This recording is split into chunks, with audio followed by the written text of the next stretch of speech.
स्वागत है। तो आज बेटा मैं आपको सबसे पहले ये बताना चाहूँगी कि अभी तक जो है हमारा क्या सिलेबस हो गया है। तो ये बात जो है मैं आपको ये बातें बीच बीच में भी बताती रहती हूँ कि आपको ये पता चलता रहे कि हमारा सिलेबस कहाँ तक चला गया है। तो यानी कि सबसे पहले मैं बसंत में बताना चाहूँगी, बसंत भाग 2 में आपके जो है 8 लेसन कंप्लीट हो गए हैं। कितने लेसन हो गए हैं? 8 लेसन जो है आपके कंप्लीट हो गए हैं। और जबकि जो है फर्स्ट सेमेस्टर में आपके जो है कितने लेसन आएंगे, यानी कि आपके 7 लेसन आएंगे। ठीक है, तो ये तो रहा आपका बसंत का। और जो है सेकंड आपकी 7th क्लास में जो है महाभारत की बुक है, उसमें जो है आपके 10 लेसन, उसके जो है क्वेश्चन आंसर, असाइनमेंट वगैरह जो है अभ्यास प्रश्न पत्र वो भी 10 तक जो है कंप्लीट हो गए हैं। तो यानी कि अब जो है हमारा टॉपिक रहता है ग्रामर में, यानी कि मैंने आपको अप्रैल में ही जो है 4 लेसन ग्रामर में करा दिए थे। और आपकी ग्रामर की जो बुक है वो कौन सी है? आरोही हिंदी व्याकरण। कौन सी बुक है आपकी? आरोही हिंदी व्याकरण। तो उसमें मैंने बेटा आपको 4 लेसन कंप्लीट करा दिए थे। तो आज जो है हम अध्ययन करेंगे लेसन 5 का, जो कि 7th क्लास में 27 जो है अगस्त को 7th क्लास में सब्जेक्ट हिंदी। और जो है आपका इसमें लेसन कौन सा है? लेसन 5 है, लिंग और वचन। या आप ये भी कह सकते हो इस लेसन का नाम एक और भी बोल सकते हो, संज्ञा के रूप में परिवर्तन। संज्ञा के जो रूप होते हैं उसमें परिवर्तन, संज्ञा रूप परिवर्तन, इस प्रकार भी आप कह सकते हैं इसमें। ठीक है, तो हमने ये जो लेसन है इसमें लिंग और वचन है 7th क्लास में। तो सबसे पहले जो आपका इसमें क्वेश्चन बनता है कि लिंग किसे कहते हैं? क्या कहते हैं बेटा? कि लिंग किसे कहते हैं? सबसे पहले हमारा क्या है कि जो ये होते हैं हमारे शीर्षक होता है एक तरीके से इसके बारे में जानकारी देना, यानी कि लिंग किसे कहते हैं। क्वेश्चन आपके सामने बोर्ड पर है, आगे नोट डाउन भी कर सकते हैं कि लिंग किसे कहते हैं। तो मैं इसकी सबसे पहले बेटा आपको परिभाषा बताना चाहूँगी कि जो है लिंग किसे कहते हैं। तो इसमें जो है जिन संज्ञा शब्दों से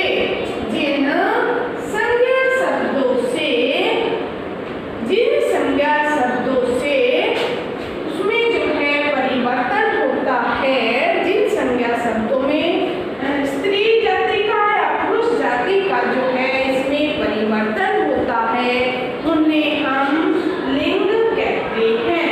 जिन संज्ञा शब्दों में लिंग यानी कि स्त्री और पुरुष जाति का जो है इसमें हमें पता चलता है, तो उसे जो है बेटा हम क्या कहते हैं? यानी कि उसे हम लिंग कहते हैं।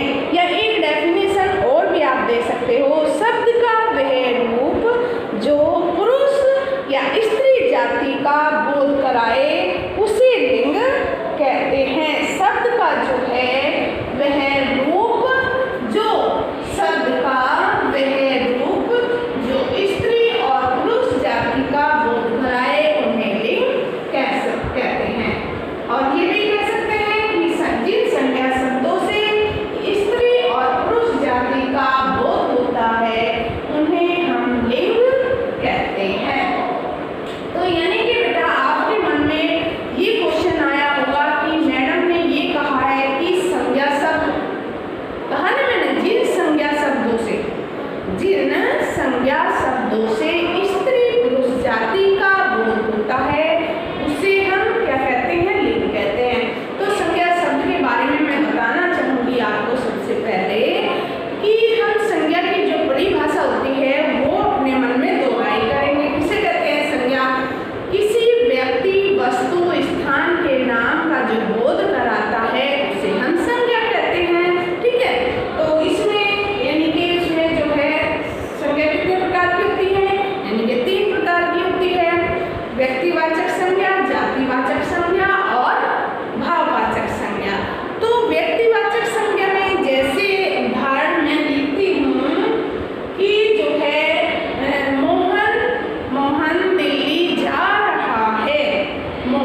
हिंदी, अंग्रेजी, हिंदी, अंग्रेजी,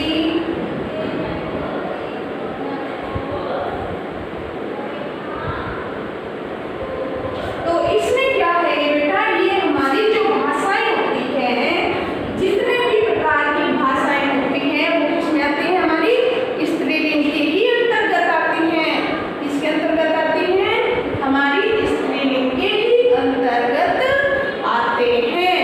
ठीक है, तो ये जो है हमारी चुनिया, शेरनी, गाय, भैंस, ये जो है किसके अंतर्गत आती हैं, यानी कि जातिवाचक संज्ञा के अंतर्गत आती है। यानी कि जिन संज्ञा शब्दों से स्त्री या पुरुष होने का बोध होता है उसे हम लिंग कहते हैं। डेफिनेशन जैसे मैंने बताई थी, तो इसमें चुनिया, शेरनी, गाय, भैंस यानी कि जाति आ गई है, विभिन्न प्रकार की जाति हो गई है। तो कौन सी जाति है ये, यानी कि जातिवाचक संज्ञा।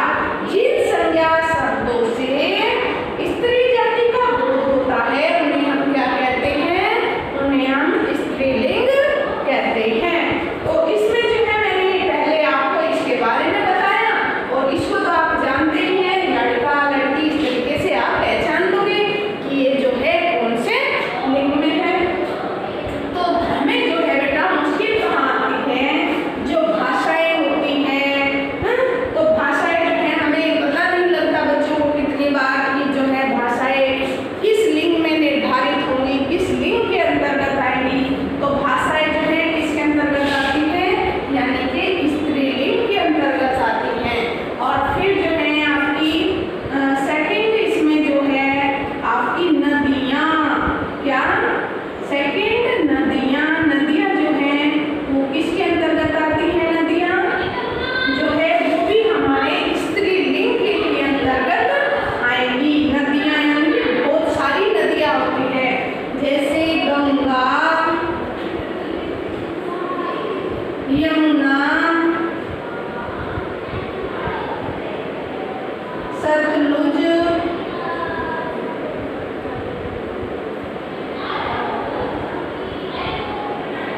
कावेरी,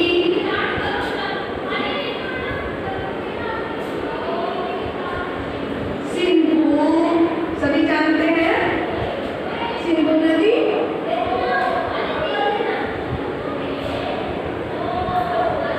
और कौन सी है,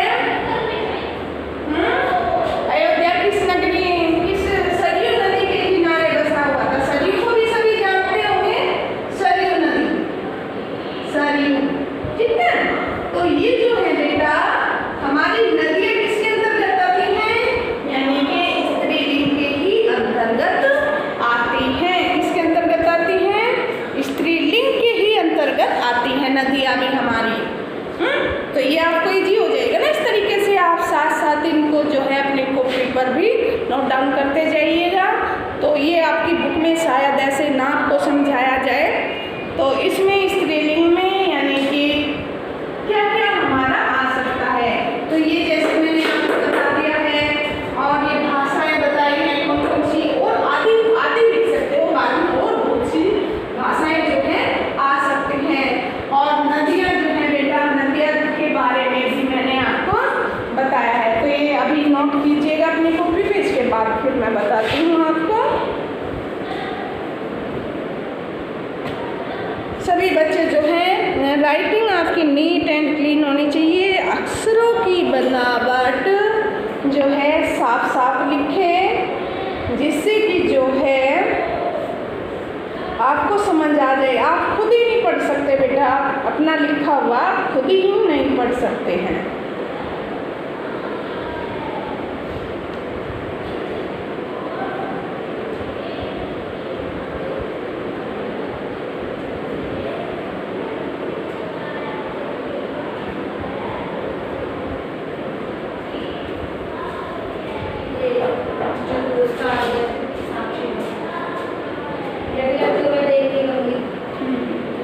तो सभी बच्चों ने उतार लिया बेटा ये।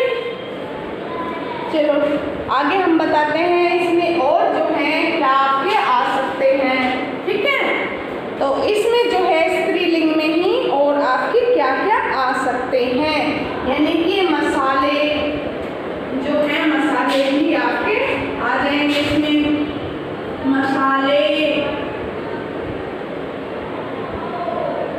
मसाले भी जो है इसके अंतर्गत आते हैं, स्त्रीलिंग के ही अंतर्गत आते हैं आपके मसाले। तो इसमें जो है मसाले आपके कौन कौन से हैं, जैसे जीरा, हल्दी, मिर्च,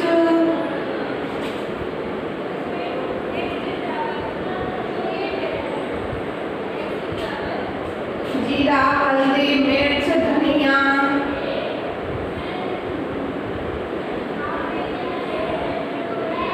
लौंग,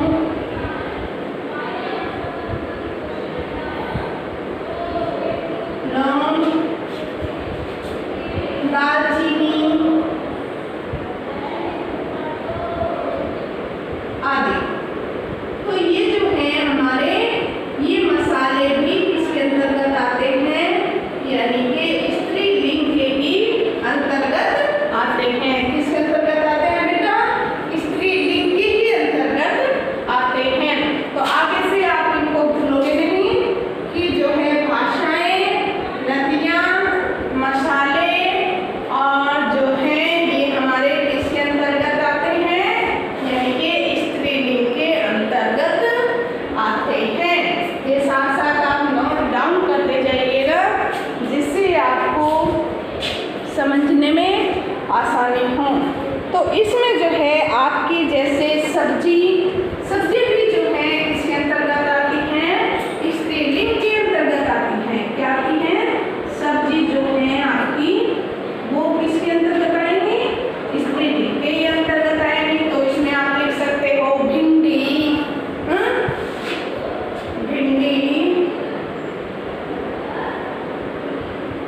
गाजर, मटर,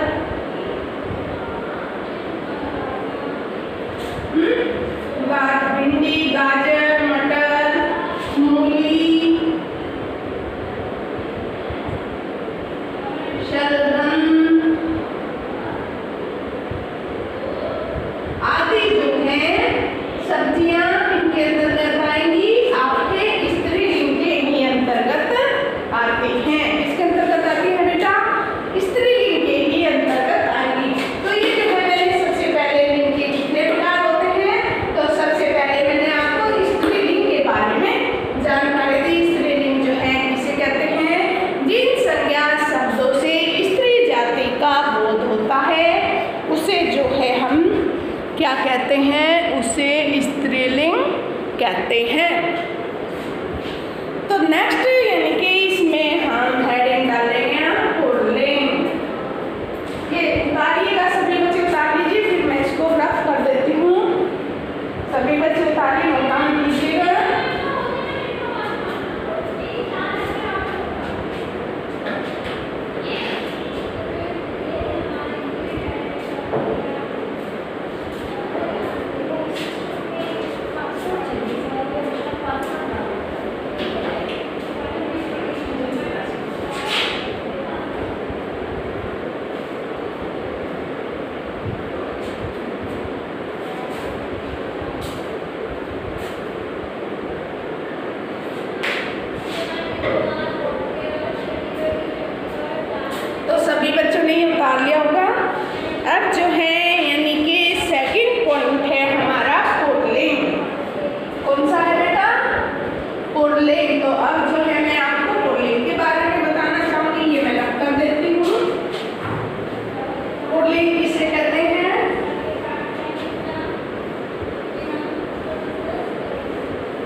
तो जब तक हमें लिंग की परिभाषा क्लियर नहीं हो पाएगी तो हम इनको भी नहीं पहचान पाएंगे।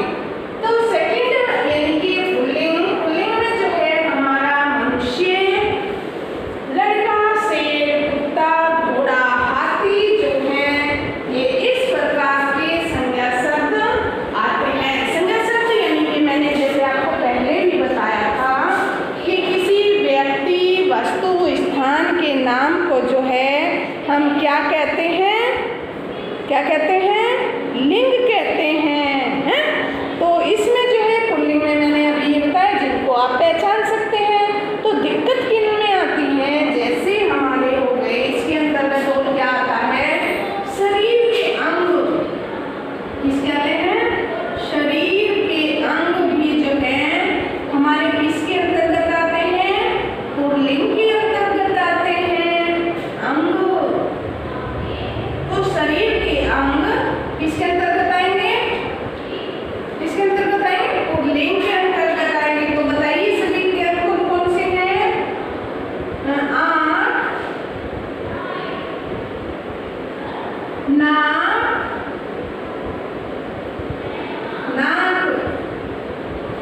गला,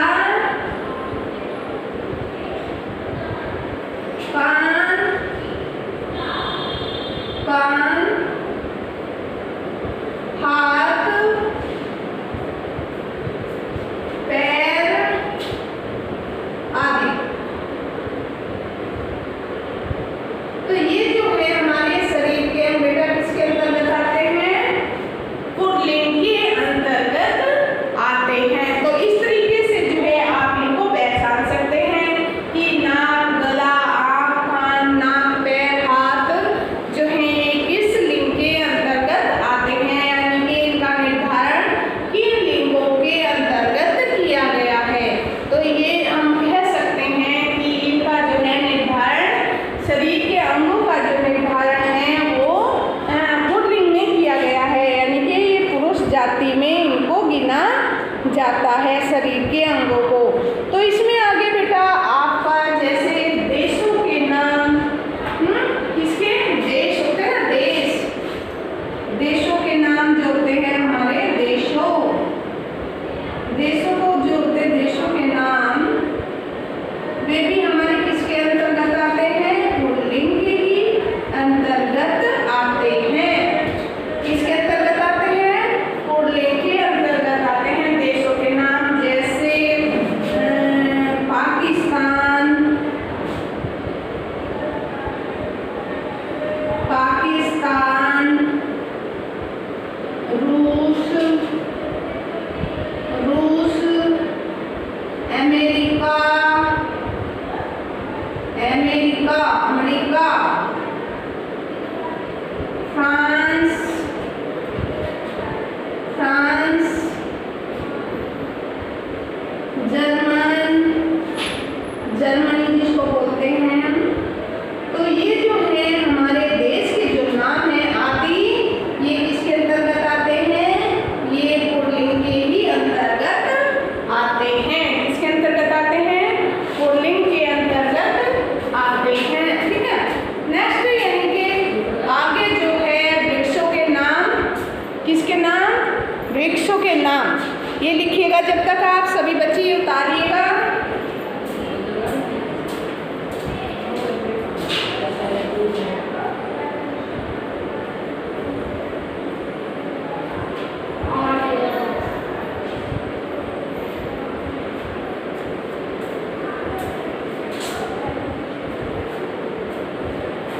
तो ये बेटा किसके, शरीर के अंग और देशों के नाम जो है हमारे किसके अंतर्गत आते हैं, ये जो है हमारे किसके अंतर्गत आते हैं बताइएगा, पुल्लिंग के अंतर्गत।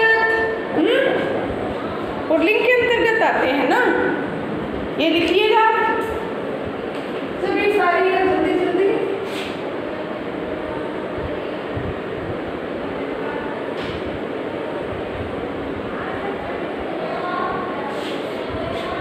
और जो है इसमें अब हम जो है वृक्षों के नाम, किसके नाम, वृक्ष जो होते हैं हमारे वृक्ष, वृक्षों के नाम भी जो है किसके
तो इसमें बेटा आपका पेज नंबर इस पे 25 पर जो है क्वेश्चन बनता है इसमें कि लिंग से क्या तात्पर्य है, उदाहरण देकर स्पष्ट कीजिए। ये मैंने आपको करा दिया है। लिंग के कितने भेद होते हैं सभी की जो है बारे में मैंने बता दिया है आपको। लिंग के 2 भेद होते हैं, इनकी परिभाषा मैंने दी है, इनके उदाहरण दिए हैं।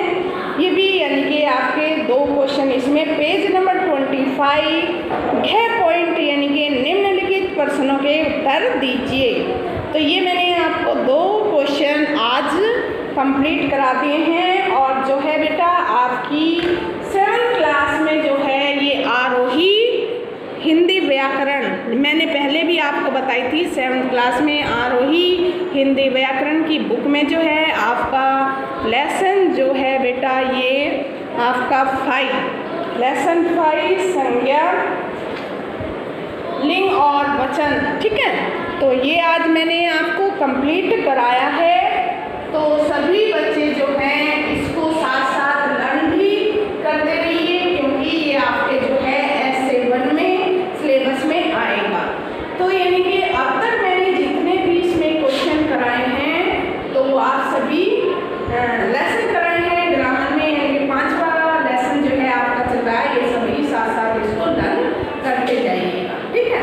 आज के लिए इतना ही। 7th क्लास में 27 अगस्त 2020 क्लास 7 सब्जेक्ट हिंदी और लेसन जो है बेटा 5 है हिंदी व्याकरण में, आरोही हिंदी व्याकरण में। लेसन 5 का नाम है लिंग और वचन। तो लिंग की जो है मैंने आपको आज पूरी डिटेल बताई। तो सभी बच्चे इसको साथ साथ लर्न एंड राइट भी करते जाइएगा, ठीक है। तो आज के लिए इतना ही। Have a nice day.